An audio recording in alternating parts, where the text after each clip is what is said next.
Eleito com quase 50% dos votos, Jânio teve amplo apoio de setores conservadores. João Goulart, o vice-presidente, representa o lado oposto do espectro político. Era um homem de sindicatos e era um homem que mudava o polo do poder. O Jango era uma cria do getulismo, não vamos ser nem do Getúlio, quer dizer, e uma cria de segundo nível. Era um homem, na minha opinião, despreparado.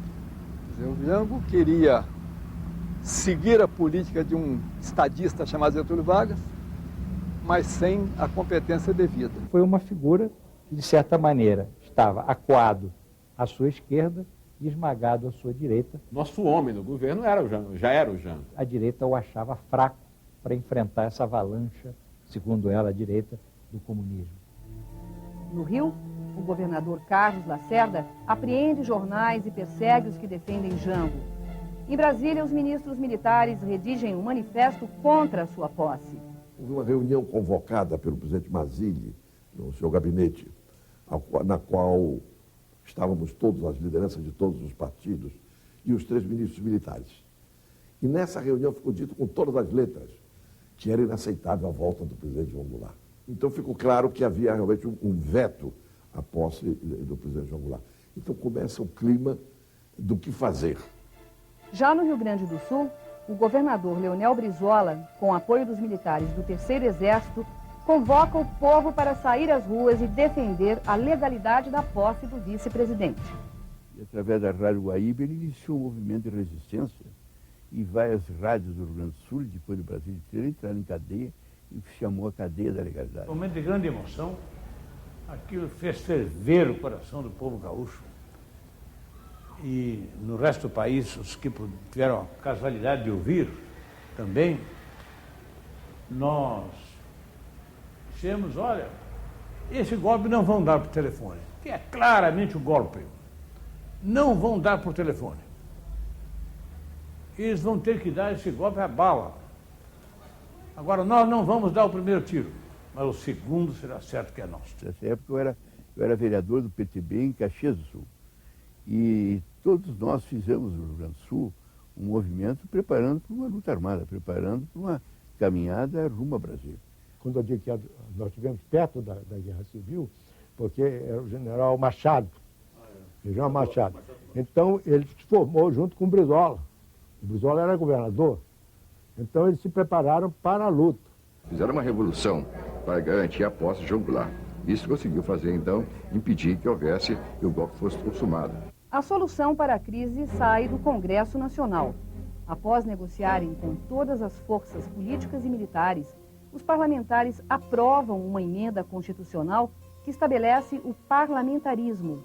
Este documento é um documento dramático, porque, senhor presidente, se o Poder Legislativo não der remédio à crise, a nação tem o direito de duvidar do nosso patriotismo ou da nossa capacidade.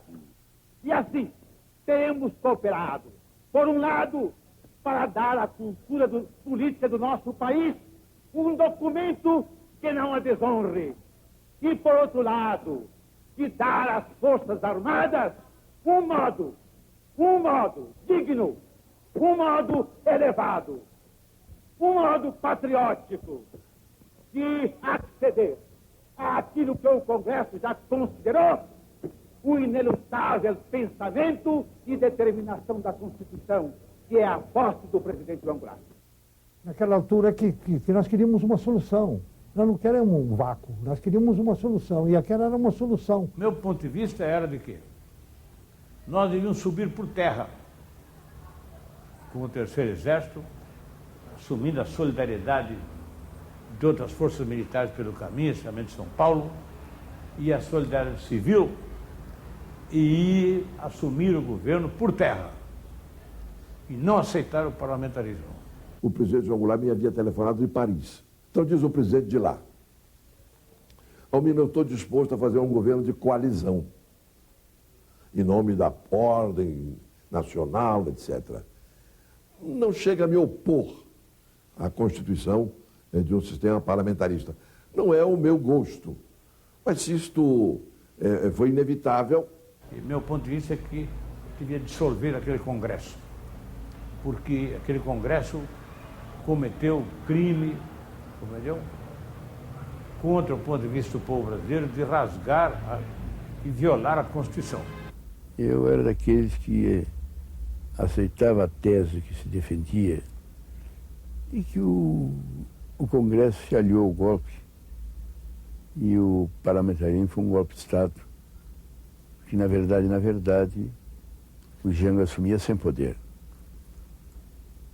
Mais tarde, conversando com os senadores que participaram daquele movimento, nem Tancredo, Nelson Carneiro, eu vi que eles estavam realmente numa posição dramática ali. Eu acho que o Congresso atuou com muita sabedoria, porque houve concessão de lado a lado. Se não houvesse a emenda do parlamentarismo, provavelmente nós teríamos uma guerra civil de consequências realmente graves. O parlamento brasileiro, em 61, teria capitulado como capitulou em 64.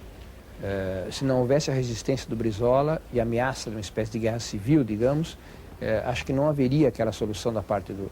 Quando houve um certo empate político, aí os conciliadores, inclusive Tancredo Neves, entraram para buscar uma solução institucional. Quando o Congresso deu a ideia do parlamentarismo, foi a solução para impedir a guerra civil.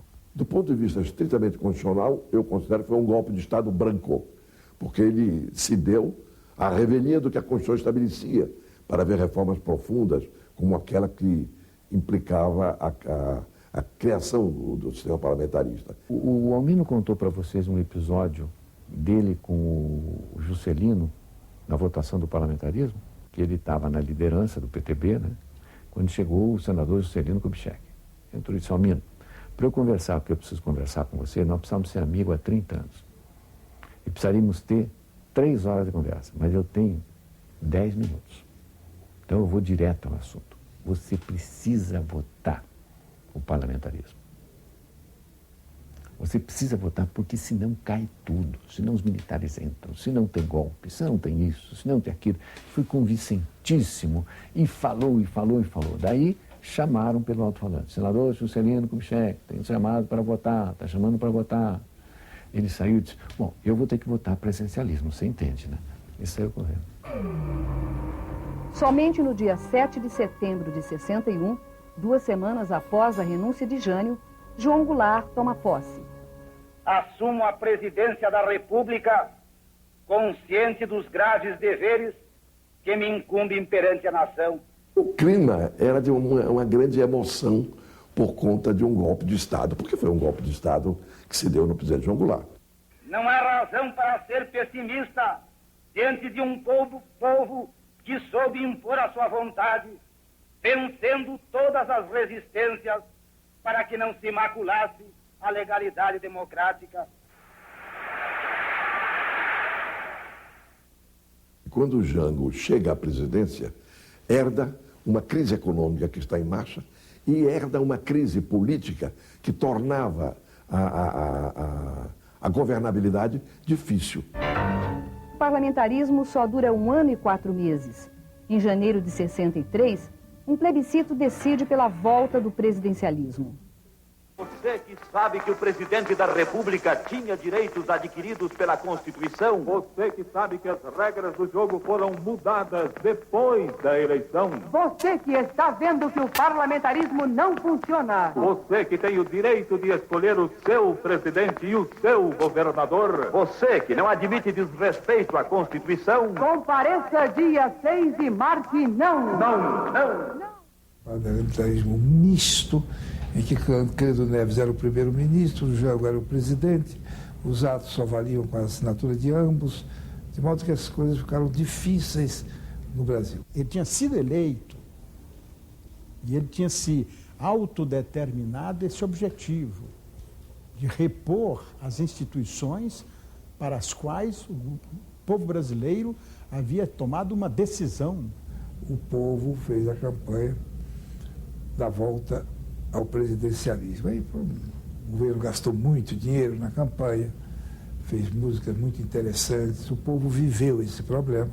O presidente levou para a campanha do plebiscito as chamadas reformas de base. Mas também não havia uma visão bem estabelecidas sobre essas reformas. Mas havia intenção verdadeira de fazer reforma urbana. Ele casa para todas as famílias. Reforma bancária, reforma, enfim, política, reforma... Se falava sobre aquelas reformas muito. De um lado havia uma movimentação de Juscelino Kubitschek e de Carlos Lacerda. Dos dois lados, do PSD e da UDN. Os dois queriam ser candidatos a presidente da República em 65. O JK já lançava a campanha JK 65. Esses dois começaram a boicotar o parlamentarismo, a mandar contra o regime parlamentarista, querendo voltar ao regime presidencialista. E o Jango toma posse nessa condição inteiramente satisfatória para as circunstâncias, que é de um parlamentarismo presidencialista, onde ele exercia todo o poder político diretamente e tinha um primeiro-ministro substituível como anteparo para as crises. Um dos graves erros que nós, naquela época, cometemos, apesar da justiça do ato, foi votar no plebiscito para a volta ao presidencialismo com o Jango. E o fizemos porque os direitos do João Goulart haviam sido usurpados. O presidencialismo é o regime dos golpes. É a véspera do golpe. Porque o presidencialismo concentra um excesso de poder nas mãos de uma pessoa e não tem remédio para as crises. Se o Brasil tivesse mantido o parlamentarismo naquela época, não teria entrado no movimento militar. A vitória esmagadora do presidencialismo, com 9,5 milhões de votos num total de 12 milhões de eleitores, permite a Jango governar com mais poderes. Nós fizemos a campanha para que deixasse de ser ministro, quer dizer, como primeiro-ministro, né? Que foi e para ele voltar à presidência. E nós colaboramos nisso, na federação até colaboramos, porque era um mix que não... Quer dizer, era uma adaptação. Politicamente, havia uma ideia de que tinha que voltar à democracia e a democracia se constituía na presidência. Quer dizer, pelo menos a gente absorvido por aquilo. Vamos, ele quer isso, vamos dar isso para ver se melhora e tal. O Jango, enquanto não tirou o para-choque e deixou o carro desguarnecido para bater de frente com os vidros, não foi sossegado. E assim que o parlamentarismo caiu com o retorno do presidencialismo, o Jango e o Brizola ficaram brincando de puxar aquela corda de marinheiro, não é isso? Cada um numa ponta.